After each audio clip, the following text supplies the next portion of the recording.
Bueno, muy buenas noches. Gracias por esa presentación. Y bueno, vamos al grano.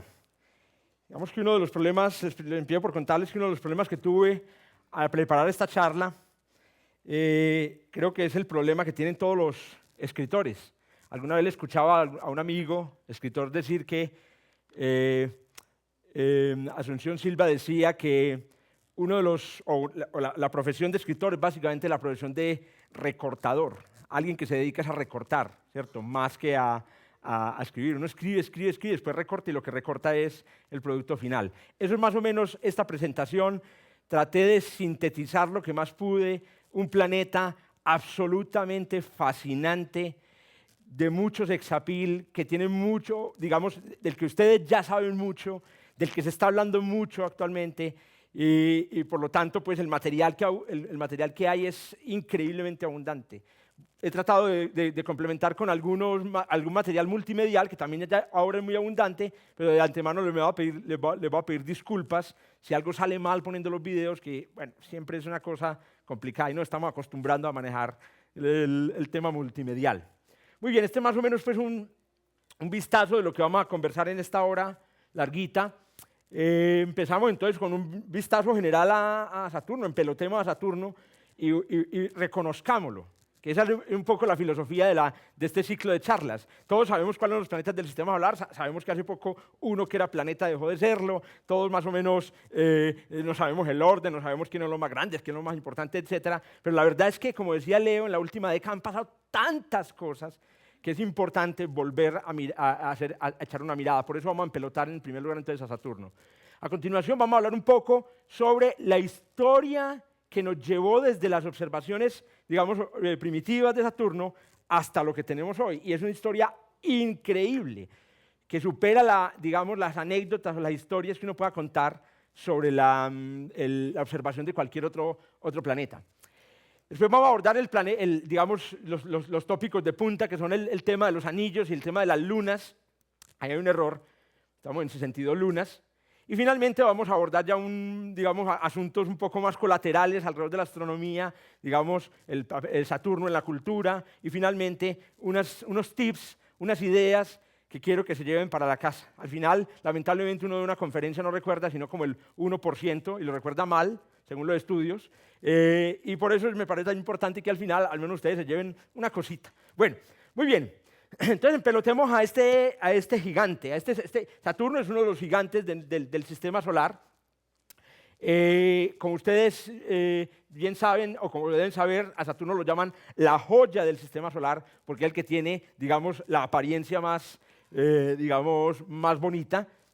Los demás planetas, pues, uno los admira porque son los planetas, pero realmente este es el único con el que uno se babea, con el que abre la boca y con el que uno quisiera, digamos, pintar un mural en la pieza o enmarcar un cuadro. O sea, son muy pocos mis amigos nerdos que tienen en la sala de su casa un cuadro de algo que sea científico.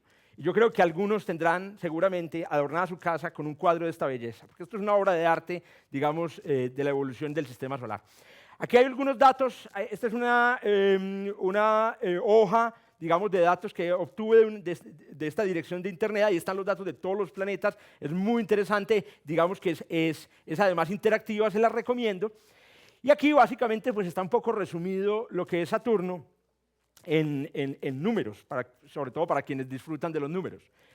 Empecemos entonces por hablar de dónde está Saturno. Saturno, ustedes saben, es el sexto planeta del sistema solar, sigue después de Júpiter.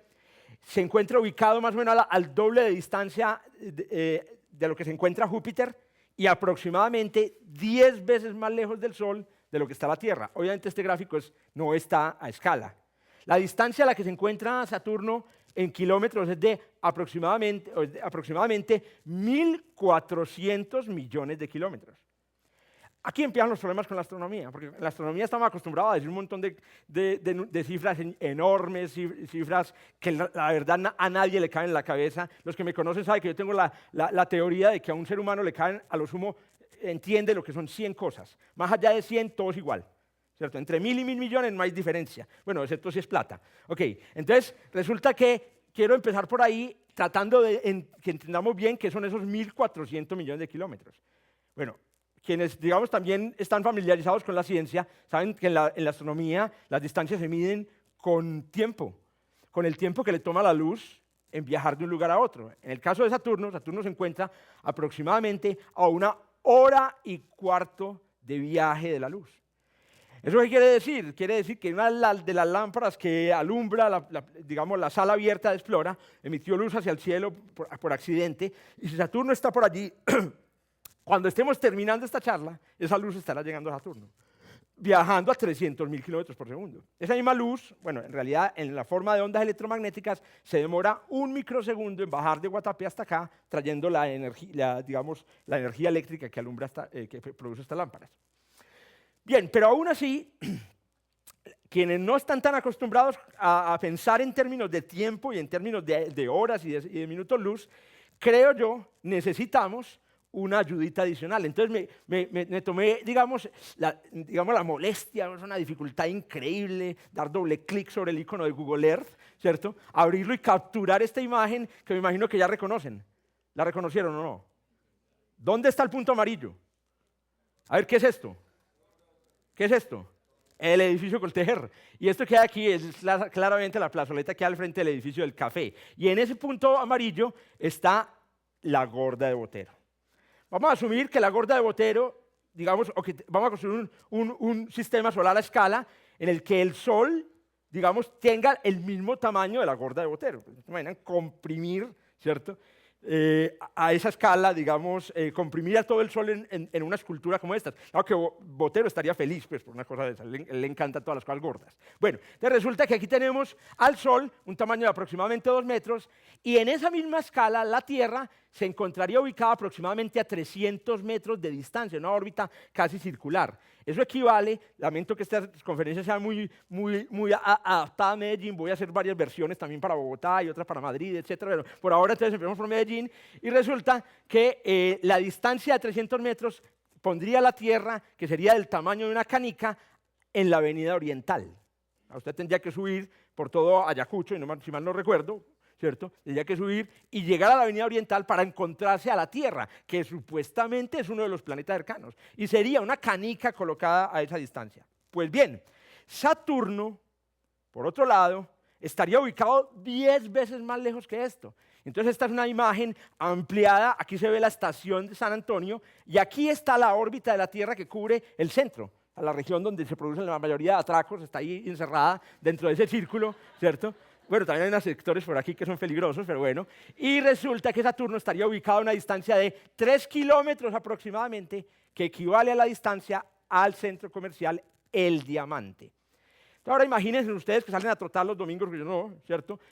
Haciendo la caminata desde el San Antonio hasta el Diamante para encontrarse al planeta Saturno. Y en esta escala, Saturno sería del tamaño de un CD-ROM, ¿cierto? Entonces, digamos, ahí ya uno, por lo menos, digamos, se pone en los pantalones del sistema solar y se da cuenta de cuál es la escala de la que estamos hablando. Tengan en cuenta que Neptuno está ubicado a una distancia aproximadamente 4 veces esto, ¿cierto? Es decir, podría estar por ahí montado en Calasanz.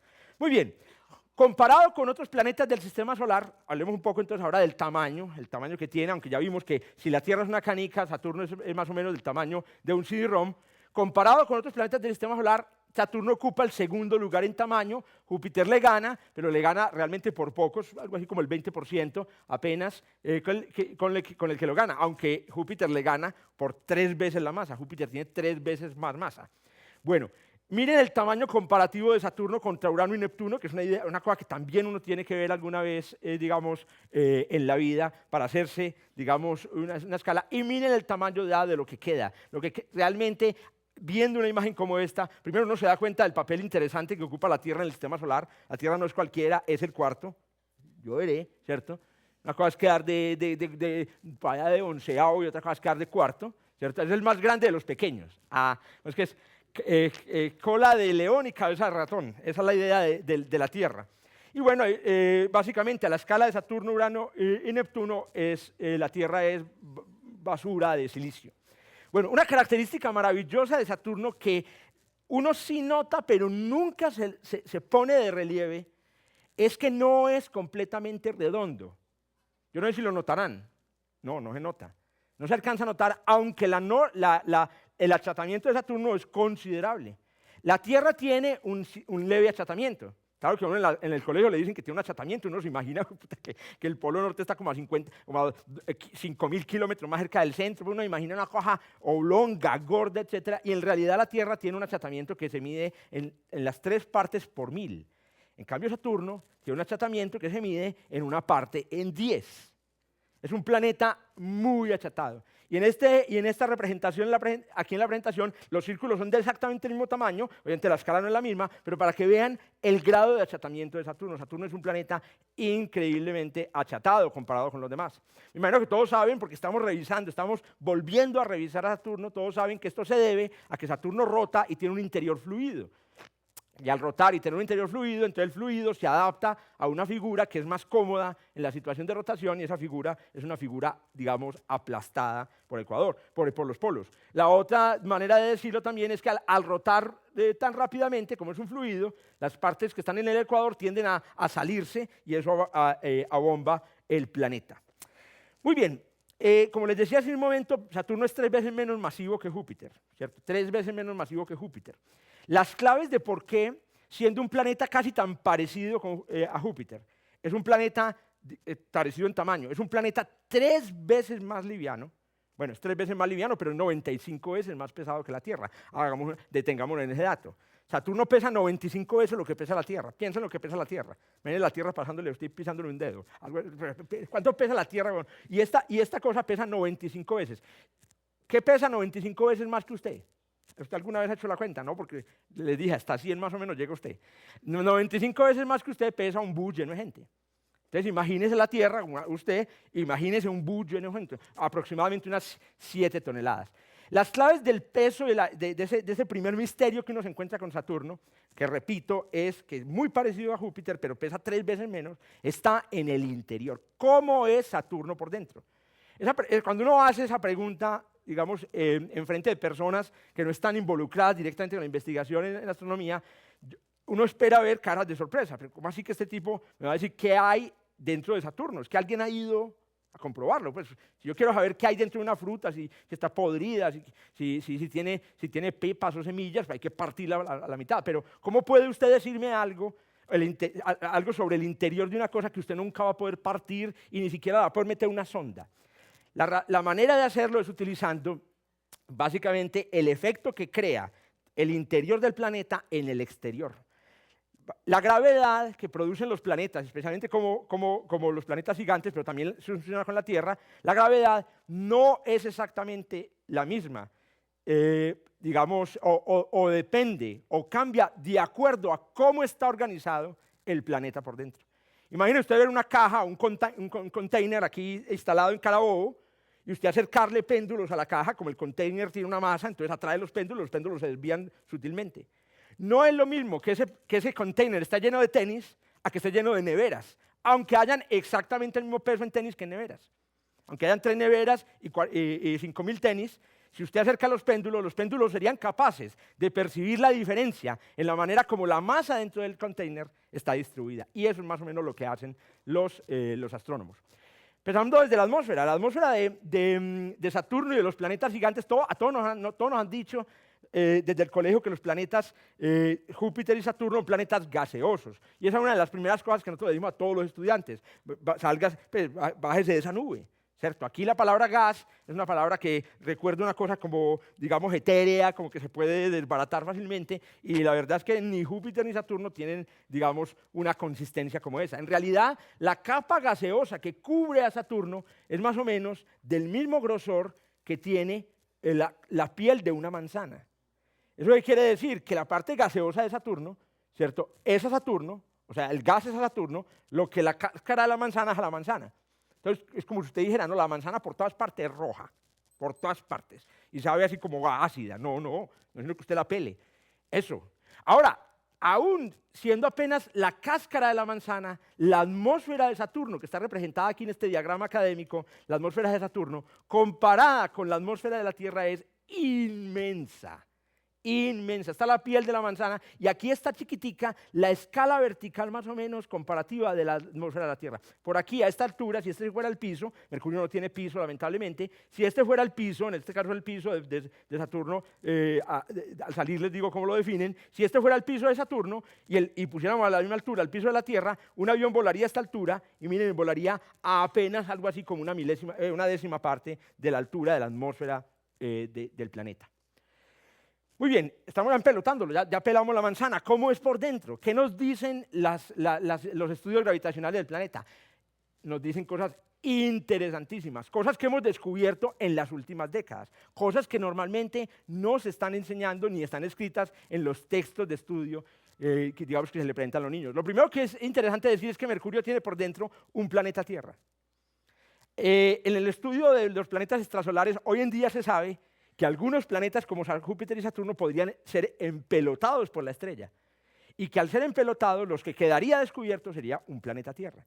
Entonces, de alguna manera, lo que tenemos aquí es Saturno, es un planeta Tierra, digamos, con un afro ni el hijo del diablo, hermano, ¿cierto? Una cosa así inmensa, ¿cierto? Ahí está la escala correcta, Está cubierto, pues, como de espuma, de icopor. Bueno, no es exactamente la misma cantidad de masa que la Tierra. En realidad, Saturno podría contener, según investigación hecha en esta década, podría contener hasta 15 veces la masa de la Tierra allá concentrada. Y por encima de ella se viene una sucesión de capas que incluyen hielo, incluyen una capa de hidrógeno que se comporta de una manera particular, conduce la electricidad, se llama hidrógeno líquido, y una capa súper interesante que es una mezcla de hidrógeno y helio en goticas, helio condensable. Esto es muy raro, esto es absolutamente ajeno a todo lo que vemos en la Tierra. Pensando porque usted hidrógeno, si yo le digo, vea, hazme el favor y me traes una bocanada, o respirate una bocanadita de hidrógeno, también un tanquecito de hidrógeno, peligrosísimo. Con hidrógeno inflaron por ahí un cepelín y se arrepintieron toda la vida de inflarlo con agua o nada. Entonces, eso es volatilísimo. Y eso es de lo que está lleno, Saturno. Si aquí hay 10 masas terrestres, entonces Saturno son 85 masas de hidrógeno. ¿Cierto? 85 masas terrestres en solo hidrógeno. Pero ¿qué sucede? Resulta que también hay helio. El helio es con lo que inflan las bombas en los parques de diversiones. También es rarísimo y carísimo. Una pipeta de helio, los que aquí inflan bombas sabrán, vale como 200.000 pesos. Pues una cosa carísima.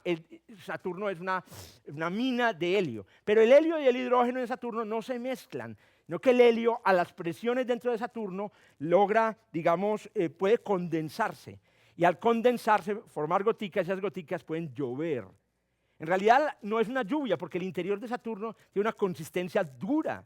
Es una consistencia que más bien sería como pegajosa. Cuando esas goticas de helio llueven hacia el interior, se van resbalando por el hidrógeno y producen calor. Y eso hace de Saturno, es el primer más de Saturno, el planeta que más radiación o más calor emite por su propia cuenta. No hay ningún planeta en el sistema solar que emita tanto calor por su cuenta como Mercurio. Esa es otra cosa con Saturno. Yo porque estoy pensando en Mercurio, hombre. Bueno, esa es otra cosa que nos han contado toda la vida en el colegio. ¿Qué es una estrella? ¿Qué es un planeta? La estrella es lo que emite luz por su propia cuenta y planeta es lo que no lo hace. Pamplinas, pues eso es una frase como para salirse ahí al afán del niño preguntón en la clase. No tiene sentido, ¿cierto? No, porque se resulta que Saturno prácticamente, pues en esa definición es una estrella. Emite 2 veces y medio lo que recibe del Sol. Hombre, Saturno obviamente la característica más impresionante que tiene son sus anillos. Los anillos pues son, digamos, el producto de un proceso natural. Es increíble, esto parece hecho por un arquitecto, alguien que se la pensó y dijo, voy a adornar este sistema solar, como poniendo bombitas en un árbol de Navidad, vamos por aquí una bombita, es que Júpiter es muy aburrido, no metas que no, coloreemos a Júpiter, pongamos aquí un enanito por aquí que no lo vean y que lo descubran por allá al azar, y eso sí, pongamos esta sí es la joya, pues, es espectacular. Esta es una imagen maravillosa tomada en el año, si mal no me equivoco, 2007 por la sonda Cassini, que en este momento está entregando cantidades abominables de datos sobre Saturno. Es el primer eclipse total de Saturno, eclipse total de Sol visto en Saturno por una sonda espacial. Es fantástico. La contraluz nos permite ver cosas maravillosas. Primero, nos permite ver los anillos con un detalle increíble e incluso los que no se ven y los que no se sabía que existían. Este es un anillo nuevo descubierto sobre la órbita de Enceladus, que va a ser una luna muy interesante. Pero en esta imagen hay algo aún más interesante, y es que este punto luminoso que ustedes ven aquí es la Tierra. Entonces, esta es una fotografía de grupo, ¿cierto? Ve, cuadrate ahí. Claro, la Tierra ubicada a una distancia, imaginen un turista con anillo, ¿cierto? Parado en el diamante tomándose una foto hacia el centro, y por allá la Tierra en el fondo, ¿cierto? Haciendo señas. Eso es más o menos. En el fondo, a 3 kilómetros de distancia de Saturno. Ahí está. Eso es lo maravilloso de la astronomía. Todo está lejos, pero todo es oscuro. Entonces, aún lo más chiquito se ve. Eso es maravilloso.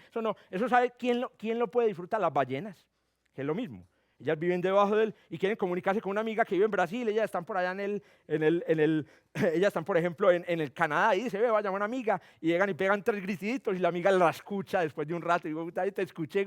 ¿Por qué? Porque el fondo del mar está en completo silencio. Bueno, hasta hace poco que empezamos a meter barcos. Bien. Hay una cosa que yo siempre he visto que hacen los niños y que hacemos los adultos, que les ayudamos a los niños a hacer, y es modelos de Saturno.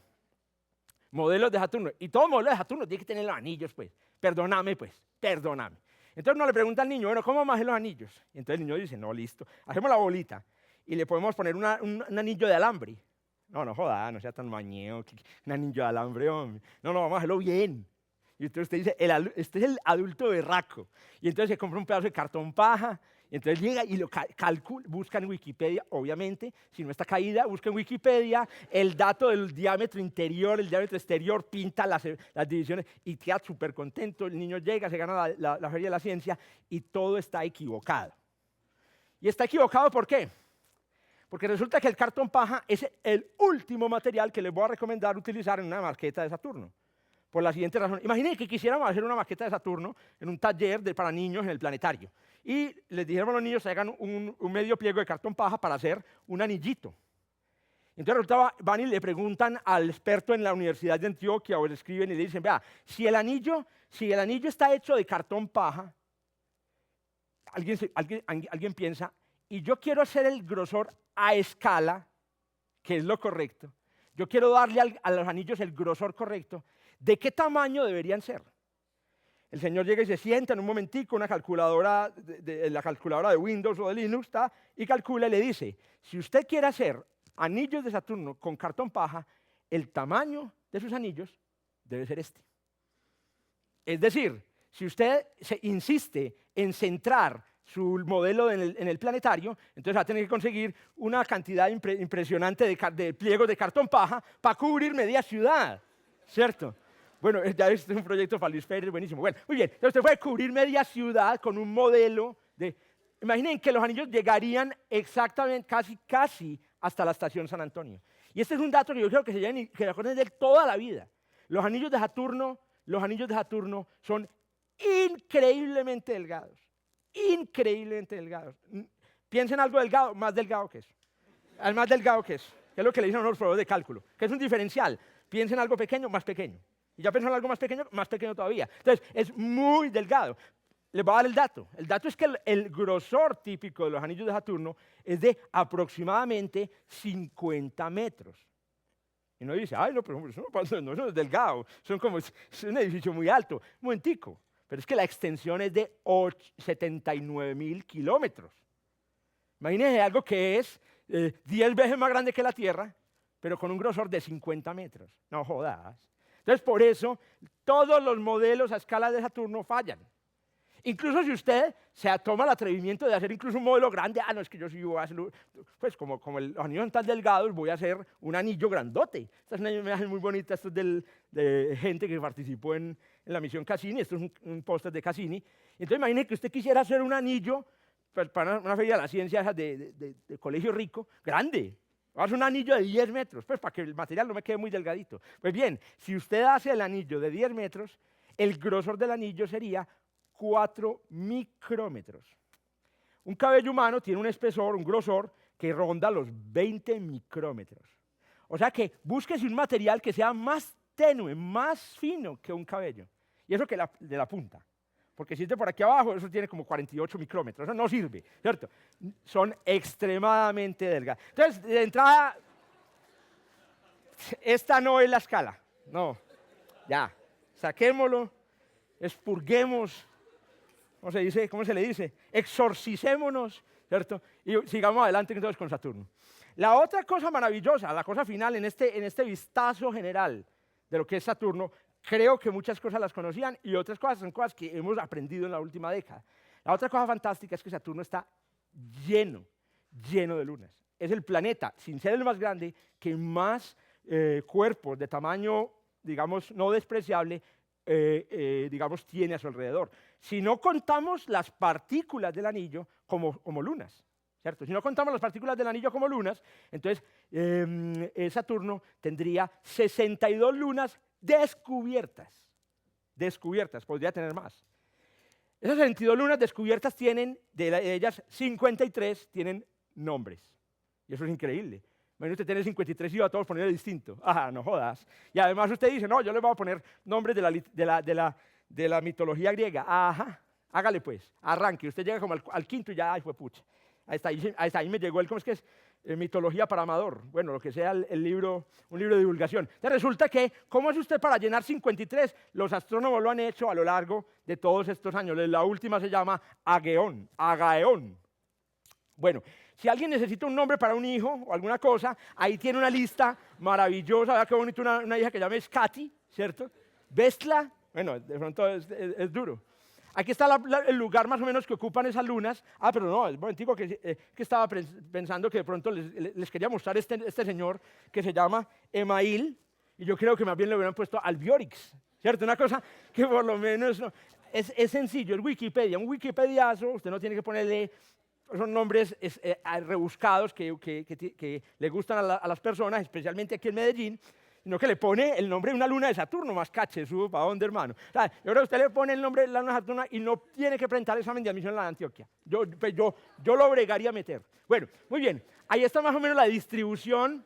Una cosa que es muy interesante de las lunas de Saturno es que son casi todas pequeñas. En realidad, Saturno no es como Júpiter, que tiene 4 gigantes.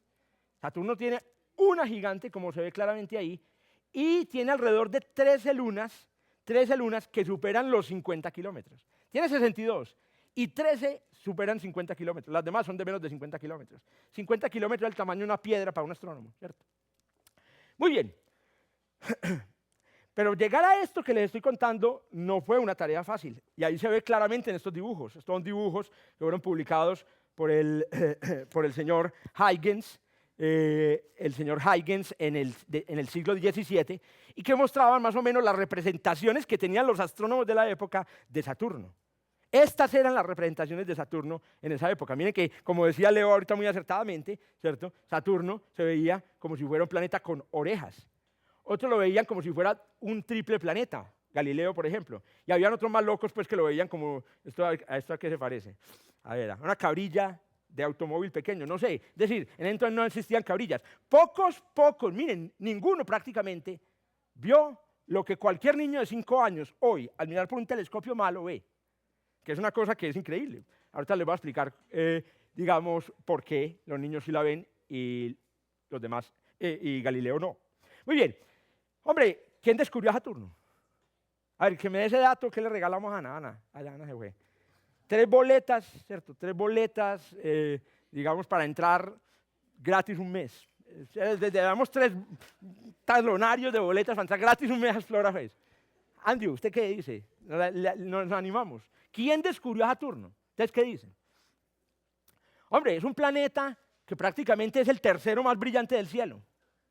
¿Cierto? Es un planeta que muchas veces, como sucede en esta fotografía, aparece en conjunción con otros planetas aún más brillantes que él. El planeta Saturno lo descubrió con toda seguridad un Australopithecus. Un Australopithecus estaba dándole así una piedra, y de repente descansó y miró a una estrella, listo. Vamos adelante, Ese fue el primer descubridor de Saturno. Saturno está desde el principio en todas las culturas, incluyendo la maya. Pues para que hagamos de una vez, aclarando ahí algunas dudas, incluyendo la maya. Pero como ustedes saben, nosotros somos herederos de la cultura, digamos, europea, que fue poderosamente influenciada por los romanos y originalmente, digamos, por los griegos. Y por la misma razón, todo lo que nosotros sabemos sobre Saturno no viene de las culturas indígenas, ni viene de la China, sino que viene básicamente de Grecia, de Roma y Grecia. Como su nombre lo indica, Saturno, digamos, es uno de los, digamos, tiene el nombre de uno de los dioses griegos. Desde el principio, los planetas fueron identificados básicamente por los astrónomos babilonios, quienes inclusive, observando su movimiento, fueron capaces de ordenarlos. Saturno en la época, digamos, en la antigüedad, estamos hablando de la época de los griegos, la época de los romanos y hasta el Renacimiento, fue el planeta más lejano de todo el sistema planetario. Los planetas en ese sistema planetario llevaban nombres que obedecían el nombre de deidades. En casi todas las culturas ha sido así. Todas las culturas que conocían los planetas le dan el nombre de dioses a esos cuerpos que se movían de forma extraña. A Saturno le tocó el dios, el que llaman uno de los dioses fundadores, digamos, del Olimpo griego, que es el dios Cronos griego, que después pasó a llamarse Saturno en la mitología romana.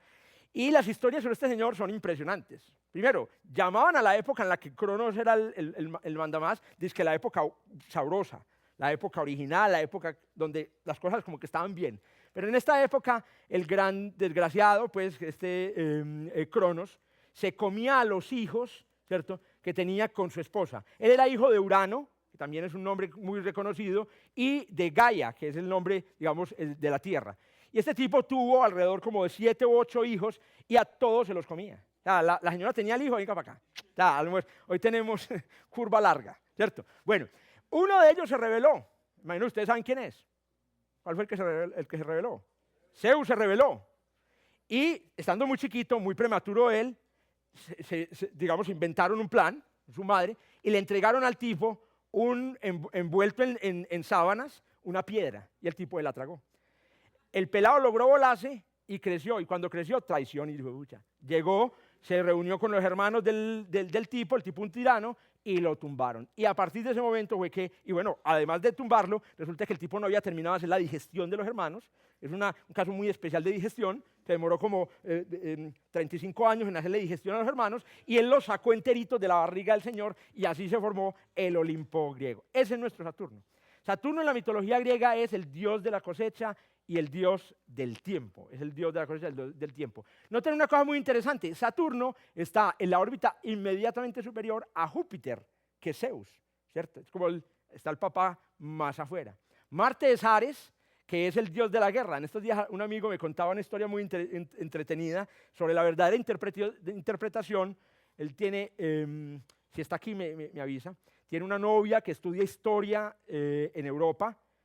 Sí, ya me acuerdo quién es. Estudia historia en Europa y ella estudia específicamente la religión griega. Y entonces ella decía, digamos en Occidente, en todas partes, Ares a Marte se lo identifica con la guerra, pero una guerra violenta, una guerra de sangre. Y resulta que los griegos pensaban en la guerra, pero una guerra interior. Entonces me decía que los griegos tradicionales, o los que creían en la religión, iban al templo de Ares, era a tener una guerra consigo mismos para encontrar la paz. Entonces, para que vayan viendo, pues, que respetar las religiones ajenas. Bueno, muy bien. Entonces, resulta que después de que se dio, digamos, esta interpretación mítica y el estudio, básicamente, de los movimientos de Saturno, tenemos que saltar hasta el Renacimiento, cuando Galileo, sin ser el primero, observó por el telescopio el objeto, esa estrella que llamaban la última estrella en los círculos del cielo. Y cuando observó por el telescopio, bocetó este tipo de cosas. Este texto que ustedes habrán tenido oportunidad en este momento de leerla, quien pueda pues leer eso, es el texto que le escribió en secreto Galileo a su patrón de la familia Medicis, contándole de su descubrimiento, pero diciéndole, coma callado. Galileo, todo lo que descubría, vea, callado. Parece que Galileo descubrió Urano y por sus secretismos nunca se publicó eso, pero el tipo descubrió Urano un siglo antes de Herschel. Bueno, resulta que hay una cosa muy interesante en la historia de la ciencia y en la historia de la astronomía, es ¿por qué demonios? Galileo tenía un instrumento que es más o menos del tamaño de esos telescopios de juguete que venden en los centros comerciales. Mañana que vayan a un centro comercial y paguen por una vitrina de un telescopio, ve el telescopio de Galileo, ¿cierto? El tipo básicamente tiene un telescopio de juguete, pero aún por los telescopios de juguete los niños se asoman y ven a Saturno, y ven una pelotica con unos anillos. Me acuerdo mucho de una anécdota, siempre la contamos a mi esposa, que orientaba las observaciones, las observaciones de personas en la terraza del planetario. Llegaba la gente y hacía fila, entonces ella le preguntaba, ¿qué ve por ahí? Entonces algunos decían, no, eso es como un llaverito, ¿cierto? Y un día llegó un niño chiquito y miró y le dijo, ¿qué estás viendo ahí? No, una pelotica con un anillo, ¿cierto? El peladito de una se la cogió. Entonces hay una pregunta y es, ¿qué le pasaba a Galileo? ¿Qué le pasó en la infancia a Galileo, ¿cierto? Que no fue capaz de imaginarse eso. Y aquí está la explicación. Esto es, digamos, por obra y gracia pues, del Parque Explora. La explicación está en este dibujo que hay aquí. No sé si todos conocen este dibujo, es un dibujo extremadamente conocido, es más o menos el dibujo que uno estaba haciendo en el colegio cuando estaba en clase de historia, en mi caso. Estaba en clase de historia o de sociales, se ponía a hacer este dibujo y a decirle a los amigos qué ven ahí. ¿Sí lo conocen? No lo conocen. Bueno, vamos a ver qué hay ahí. Imaginen, usted está observando hormigas por un telescopio y ve estos dibujos. Y entonces, ¿usted qué dice? ¿Qué es esto? Y entonces resulta que usted empieza a imaginarse, eso es como una bicicleta, pero sin la silla. Y resulta que eso es un mexicano calentando un huevo. ¿Sí o qué? Ahí está, el mexicano calentando huevo. A partir de hoy, quien no lo había visto, que me imagino que rieron porque no lo habían visto, los demás están diciendo este huevo, pues contame otra, ¿cierto? Quien no lo había visto ya no va a dejar de ver el mexicano ahí, porque resulta que el segundo es un mexicano montando en bicicleta, ¿cierto? Y es claro cómo está el mexicano ahí, claro, una bicicleta muy delgada. Bueno, ¿y qué es el tercero? A ver. Un mexicano tocando la trompeta, excelente, ¿cierto? El 0.1% de la auditorio adivinó. Muy bien, pero la que no se entiende, pero de nada, es la D. Esa sí no se sabe ni. ¿Qué es la D? Es una jirafa pasando por una ventana porque es que es el día de descanso del mexicano. Muy bien. Entonces ya usted no vuelve a dejar de ver la jirafa y continuamos. ¿Qué es la E? Estamos en un descanso en la conferencia, es que ya vamos hablando de muchas cosas académicas. La E, ¿qué es la E? El mexicano de paseo en Egipto, ¿cierto? Está visitando las ciudades de Egipto.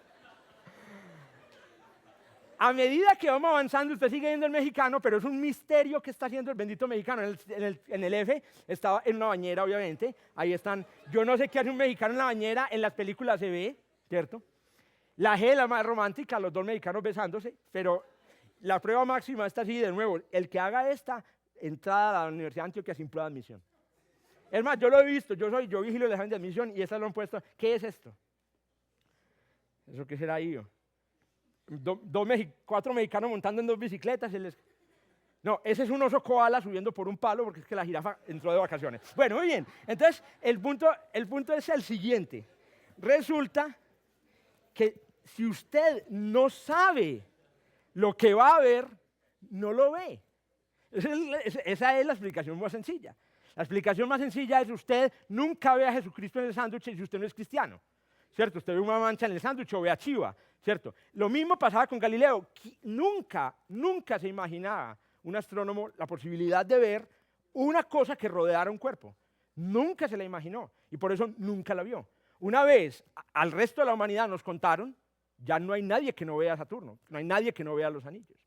Para ver los anillos propiamente, hay una historia maravillosa también sobre Saturno y sobre la historia de que vio Galileo. Y es que originalmente Galileo, como lo vieron hace un momento, vio 3 cuerpos realmente. En el texto que le mandó a los Medicis, él dijo, yo veo un planeta triple. Y resulta que después de unos meses, realmente unos años, dejó de ver los planetas. Y él dijo, ahora solo veo uno. Y entonces dijo, ¿qué habrá pasado? Se escondieron, se desaparecieron, colisionaron. De nuevo, nunca se le ocurrió a Galileo que pudiera pasar esto que vemos aquí. Nota que la inclinación de los anillos de Saturno no coincide con el plano, digamos, de la visual desde la Tierra. ¿Y eso qué hace? Que usted una vez vea por debajo a Saturno y otras veces lo vea por encima y otras veces lo vea completamente de lado y no le vea los anillos. Esta es una historia, digamos, muy interesante también. Galileo inclusive recurrió en sus cartas, tuve la oportunidad de ver un paper, recurrió en sus cartas a la figura del dios Cronos comiéndose a sus hijos. Entonces decía, es como si el dios Cronos se comiera a sus dos. Y lo que el pobre tipo no estaba viendo era este fenómeno. Fenómeno que ya sí pudieron ver otros posteriores a él, incluyendo Christian Huygens y de manera más importante el señor Robert Hooke y el señor Giovanni Cassini. Robert Hooke hizo una observación crucial que tal vez le hubiera salvado todo a Galileo. La observación fue ver sombrita. Eso lo cambia todo. Porque cuando usted ve, yo aquí tenía, creo que se los mostré, cuando usted ve una imagen como esta es la imagen, esta no, el mexicano, sí, bueno, muy bien. Cuando usted ve una imagen, digamos, como esta, a través del telescopio, tal vez esto es una imagen real de Saturno por un telescopio de aficionado, de la calidad más o menos que la que tenía Galileo. Usted ve esta imagen y yo creo que usted sí se imagina esto. Es perfecta, ¿cierto? Si usted no sabe que ahí hay un anillo. Pero cuando usted puede ver, ¿cierto?, una sombra, cuando usted puede ver una imagen como la que vio Robert Hooke, que está aquí no se alcanza a ver muy bien, y usted alcanza a percibir las sombras atrás, entonces a usted ya no se alcanza, ya sí empieza a pensar que la cosa es como diferente. El señor Giovanni Cassini, que es el que le da el nombre a la sonda Cassini, era más berraco todavía. Este señor construyó unos telescopios inmensos, se llaman telescopios de aire, y era una lente al fondo de un palo, a una distancia por ahí de 30 metros, y aquí el ocular. Quienes sepan de telescopios sabrán que el principio de funcionamiento de un telescopio es sencillísimo. Una lente grande, tiene una longitud focal muy grande, y una lente pequeña con una longitud focal pequeña. Entonces la lente puede tener 30 metros de longitud focal, y perfecto. Y usted miraba por ahí y veía al Saturno que vio Cassini. Lo maravilloso fue que Cassini, además de ver la sombra que vio Hooke, vio que el anillo no era completo, sino que estaba dividido. Y aquí se ve claramente que el anillo de Saturno no es un continuo, sino que está dividido en pedazos. Cuando Cassini hizo esta observación, inmediatamente adelantó la hipótesis: Saturno tiene un anillo. Es decir, está rodeado de un gigantesco pedazo de cartón paja, ¿cierto?, que lo rodea completamente, ¿cierto?, y que forma lo que estamos viendo ahí. Desde el descubrimiento de Saturno, desde el descubrimiento de la verdadera naturaleza de Saturno, se han venido, digamos, se han producido toda una cascada de descubrimientos fantásticos debido básicamente, o producto básicamente, de que los telescopios mejoraron aún más que el primitivo telescopio de Cassini de 30 metros de longitud. Hoy esos 30 metros y hasta más los logran acomodar en 5 metros en telescopios profesionales. Y lo hacen utilizando la óptica moderna que se inventaría posteriormente el señor Sir Isaac Newton. Entonces, ¿qué sucede? Resulta que entre las cosas interesantes que se han venido sucediendo ahora, mientras les voy pasando estas imágenes, este es un viaje gráfico desde lo que era Mercurio, de lo que era Saturno para Galileo, ¿cierto?, hasta lo que es Saturno para el Cassini hoy. Una cosa que fue muy interesante a posteriori, después del descubrimiento de los anillos, fue la pregunta que se hicieron los físicos, especialmente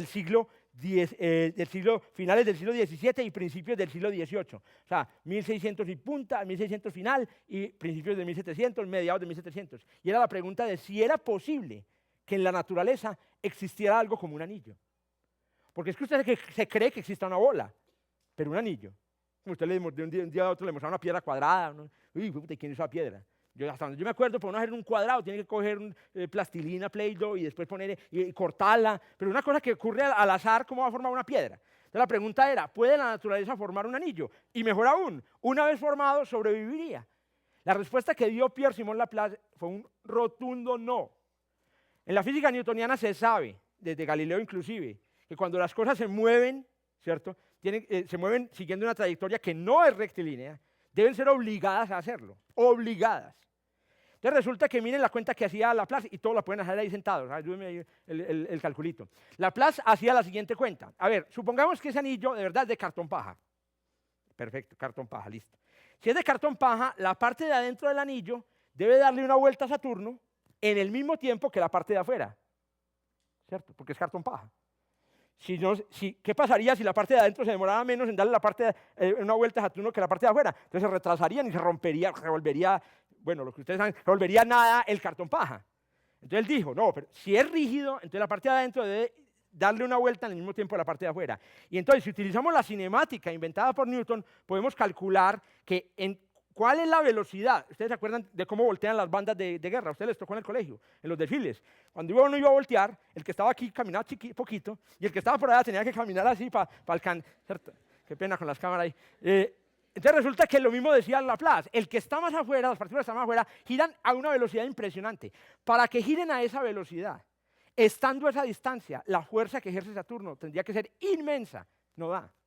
Y entonces dijo Pierre-Simon Laplace, que sabía calcular las fuerzas, eso no puede ser un anillo. Y hipotetizó, eso no es ningún anillo, eso es una colección inmensa de partículas girando a velocidades distintas girando a velocidades distintas, y obviamente más rápido adentro que afuera, y vamos a tratar de demostrarlo. Nunca pudo, digamos, demostrarlo hasta, digamos, que pudimos hacer observaciones como las que hizo el Pioneer 11 o las que hicieron los Voyager 1 y 2. Para mí Voyager es la misión interplanetaria de mi infancia y de mi adolescencia. Yo me pasé toda mi infancia y mi adolescencia admirado con esta foto, por ejemplo. Esta es una foto clásica de la Voyager 2 que llegó en los años 80. Piense usted que estaba haciendo en el año 1981.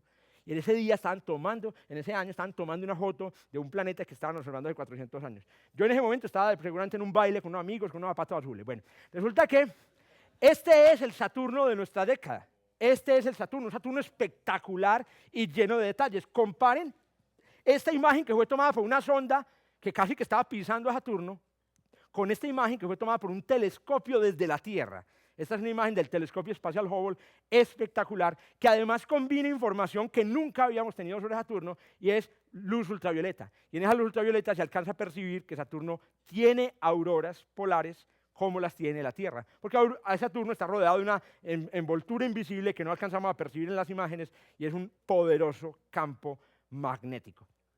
Lamentablemente las condiciones de luz, las lámparas de aquí en el auditorio no me permiten mostrar esta imagen que es bellísima. Esta es digamos, una imagen de Cassini, ya esta es una imagen de hace poquito. Y estas son ya las imágenes que nos mandó Cassini, que se acercó al planeta, llegó en el 2004 y empezó a fotografiar. Miren ya el Saturno de nuestra década. Uno porque no es consciente, pero si en usted encarnara Carl Sagan o encarnara a alguno de los grandes astrónomos que se murieron en el siglo XIX, inmediatamente le daría un paroxismo sexual viendo esta imagen. Caería derretido con un infarto, es más, moriría 2 veces. ¿Cierto? Usted no es consciente, usted llega y se mete al colombiano y dicen, Cassini fotografía a Saturno, usted mira la fotografía, muy bonito, listo, pasemos a la siguiente noticia amarillista, y así, usted sigue. ¿Cómo no se detiene, huevón? Si nos demoramos 400 años para llegar hasta esta imagen la presentamos en el coloquio la semana pasada. By the way, no voy a alcanzar a presentar todas las imágenes que quisiera presentar, pero los invito todos los viernes a las 6:30, coloquio de astronomía aquí en el auditorio. Y ahí estamos viendo toda la semana las imágenes que salen de Saturno, le rezamos un Padre Nuestro a Saturno y seguimos adelante. Bueno, muy bien, miren esta imagen, por ejemplo. El sueño de Laplace está en esta imagen. No sé si alcanzan a percibir la importancia de esta imagen. ¿Qué hay en esa imagen? Esta es una fotografía de los anillos de Saturno tomadas desde arriba. ¿Y qué se ve en esta imagen? Una pila de piedras que proyectan sombras. Esto es más increíble todavía. En los bordes de los anillos, las piedras de los anillos se apilan y forman montañas que proyectan una sombra. Ahí, de nuevo, Laplace en ese momento le daría pero un patatús, pero miedoso, empezaría a convulsionar en el piso diciendo la mecánica newtoniana es verdadera. Y uno le diría, no, qué pena, ya estamos en el siglo XX, la mecánica newtoniana ya no es verdadera. Bueno, muy bien, seguimos adelante. Para terminar, esto ya es, digamos, la bajada en la que llegamos al presente, y en el presente empezamos a hablar de las cosas que se están descubriendo. Esta, por ejemplo, es una imagen que tomó la Voyager en la década de los 80, y en donde aparece una señal extraterrestre, digamos, esta sí es la cara del Señor, ¿cierto? Bueno, aquí se ve claramente que algo o alguien muy inteligente fue capaz de fabricar un hexágono en la atmósfera de Saturno. El hexágono, el famoso hexágono misterioso de la atmósfera de Saturno, es uno de los misterios que ha acompañado estas 2 décadas de observación a Saturno. Hoy en día ya unos astrónomos españoles lograron demostrar en el laboratorio que es posible hacer hexágonos sin necesidad de que intervengan extraterrestres. ¿Cierto? Oh, y pirámides tal vez se podrían también hacer, ¿cierto? Sí, también se podrían hacer. Ya resulta que hicieron un experimento y descubrieron que lo que produce los hexágonos es muy sencillo. La atmósfera está rotando y debajo hay algo que rota más rápidamente. Descubrieron que entre más rápidamente rota, más angulares se vuelven los lados del hexágono.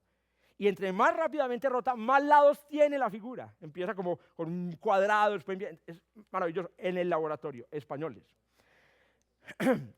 Bueno, esta es una caricatura, me pareció interesante para demostrar la posible confusión que podría haber en una época de lo que eran los Saturnos. Tal vez era la banda transportadora en un aeropuerto cósmico. Los anillos de Saturno hoy en día son un objeto absolutamente maravilloso y distinto siquiera de lo que se imaginó el más marihuanero de los físicos en el siglo XVIII.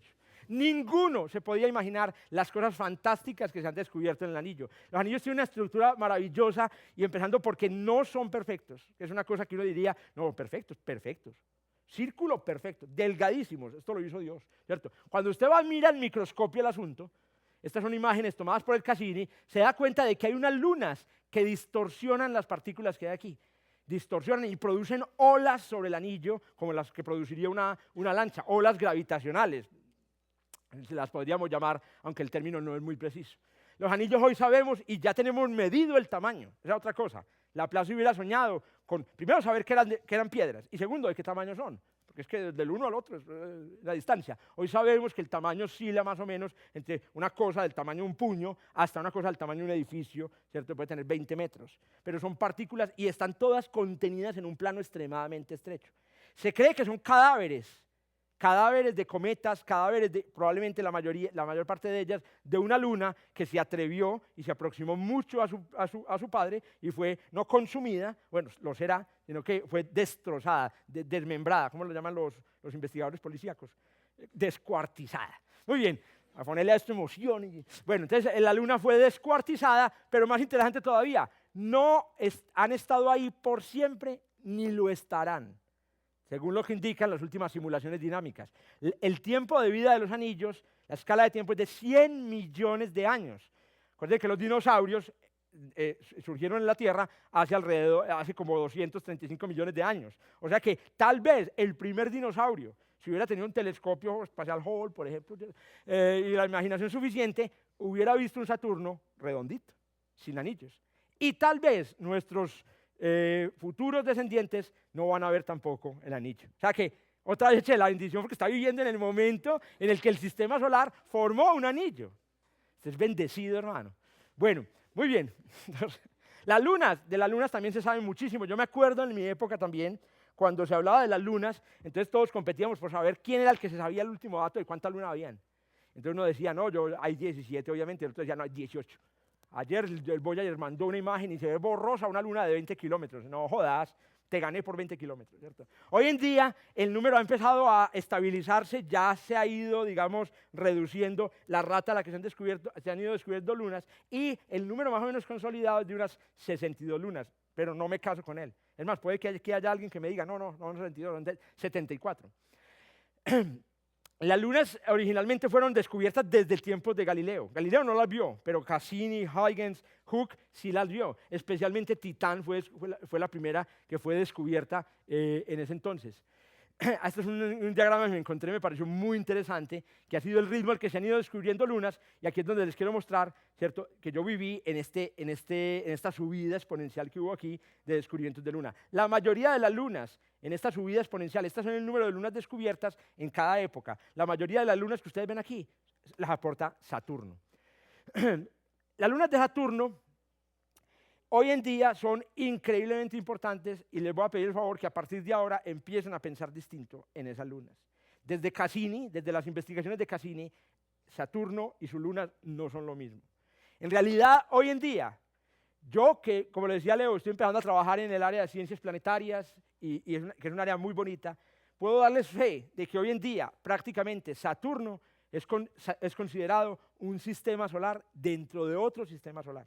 Y no por la analogía de que hay cosas que giran alrededor de él, porque Júpiter también, sino porque en este sistema planetario, es como una especie de muñecas rusas, ¿cómo se llama eso? Las moscas, las muñecas rusas unas delante de otras. No es porque, como les digo, Galileo vio una cosa girando alrededor de otro planeta que no era el Sol, sino porque en este sistema planetario en este subsistema planetario hay un cuerpo que tiene una atmósfera, como la tienen los cuerpos que giran alrededor del Sol, y los demás cuerpos tienen una distribución de tamaños y de propiedades fantásticas que lo hacen un lugar muy parecido a lo que sería un sistema planetario. Es más, yo les diría, viendo esto que ustedes están viendo ahí, hagan de cuenta que están viendo un sistema exoplanetario de verdad. Los 10 más de Saturno, las 10 cosas extremas, porque uno no recuerda sino la puñalada, uno no recuerda sino la volqueta que estripó a los niños. Entonces, recordemos a Saturno lo extremo, lo extremo. Saturno es el más en el sistema solar porque tiene los anillos más grandes. De entrada eso significa una cosa, que no es el único. Aquí también hay gente con anillos, pero es que no tiene como los de él, ¿cierto? Los anillos de Saturno son a los anillos de Júpiter, por ejemplo, lo que un Homer es a un Renault 4.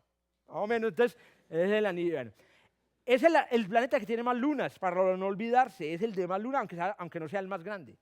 Es el más achatado, ya lo vieron, 10% achatado. El más prometedor para la vida, increíblemente. Ah, no, pero no es que era Marte, no, no. Marte lo vamos a utilizar es de estación de abastecimiento de combustible para ir a Saturno. Bueno, es el más raro de todos. Tiene las cosas más extrañas, se los puedo asegurar categóricamente. Es extrañísimo. Tiene propiedades que la gente no se esperaba en un planeta. Está como en un puntico y tiene un tamaño como el adecuado. Es el más interesante para la exploración y eso se está notando. Los planes a futuro de exploración están tirando hacia Saturno, aunque Europa, la luna de Júpiter, podría estar muy interesante.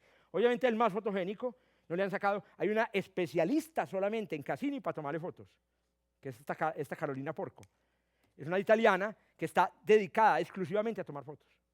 Entonces, usted imagina un especialista de emisión, bueno, ¿usted qué fotos vamos a tomar hoy? Pero que queden bien bonitas, pues, ¿cierto? Puta, pero ¿cómo así? No, vamos a medir los campos magnéticos, no vamos a detectar. No, las fotos primero. Porque es que las fotos son las que hacen que los congresistas voten por los ciudadanos americanos voten por los congresistas que van a darle más plata a NASA. Bueno, es el menos denso de todos, también lo sabe uno desde la primaria, que si usted metiera a Saturno en un lago o en un océano, flotaría. Tiene una densidad menor que la del agua. Es el que más emite en relación con lo que recibe. Acuérdense, si la definición de estrella fuera aquel objeto que emite luz por su propia cuenta, Saturno era una estrella.